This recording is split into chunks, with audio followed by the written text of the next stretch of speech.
আমি গোলাম মঈনুদ্দিন, বাংলাদেশ সংবাদ সংস্থায় কাজ করি। গতকালকে মাননীয় অর্থমন্ত্রীর প্রেস কনফারেন্সে এনবিআর এর চেয়ারম্যান কালো টাকা সাদা করার যে বিষয়টি সেখানে একটু প্রশ্নের জবাবে বলেছিলেন যে ব্যবসায়ী কমিউনিটির দাবির পরিপ্রেক্ষিতে বিশেষত এই প্রভিশনটি এবারে বাজেটে প্রস্তাব করা হয়েছে। তো আপনি কি এটা মনে করেন যে এটা করাপশনকে মানে ফার্দার মোটিভেট করবে বা অন্য কোনো অপিনিয়ন আছে? ধন্যবাদ। আমরা যেটা মনে করি শুনেন, একটু হলো কালো টাকা সাদা আর একটু হলো ইনফরমাল টাকা। আপনি ধরেন সাংবাদিক, আপনি জার্নালিস্ট, আপনি অফিসিয়াল টাকা, আপনি শুধু জার্নালিস্ট করে এটা বড় কথা সাইড বাই সাইড আপনার ছোট একটা ব্যাপার এটা তো 5 তারিখ একটা টেম্পো আছে, এইটা আপনি ভুল তথ্য আপনি এটাকে দেখান নাই।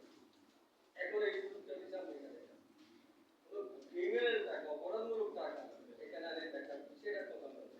আপনার প্রতিষ্ঠিত টাকা, অনেকের প্রতিষ্ঠিত টাকা অনেক, তারপর আমাদের ইনফর্মাল মার্কেটটা অনেক বড়, আমাদের ইনফর্মাল মার্কেটটা অনেক বড়, ফর্মাল মার্কেট থেকে ইনফর্মাল মার্কেট অনেক বড়।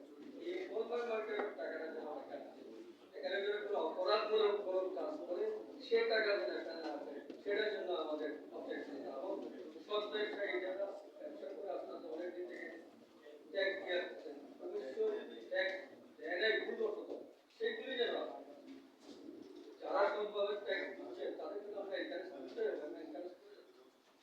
এখানে কি একটা বৈষম্য হয়ে যাচ্ছে না? যারা অনেস্ট ট্যাক্স পেয়ার তাদের একটা পর্যায়ে 30% পর্যন্ত ট্যাক্স দিতে হবে। এটা বৈষম্য হবে না? যেটা বললাম যে আপনি হয়তো কাজ করে যাচ্ছেন কিন্তু সাইড বাই সাইড আপনার একটা ছোট ব্যবসা আছে, আপনি এটা দেখান নাই, এটা এখন দেখার একটা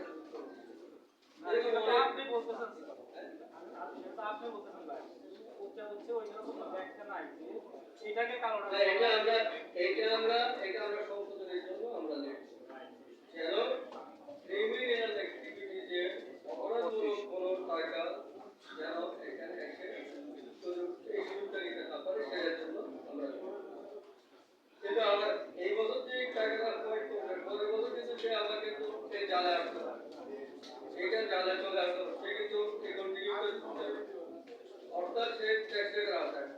সবাইকে ধন্যবাদ।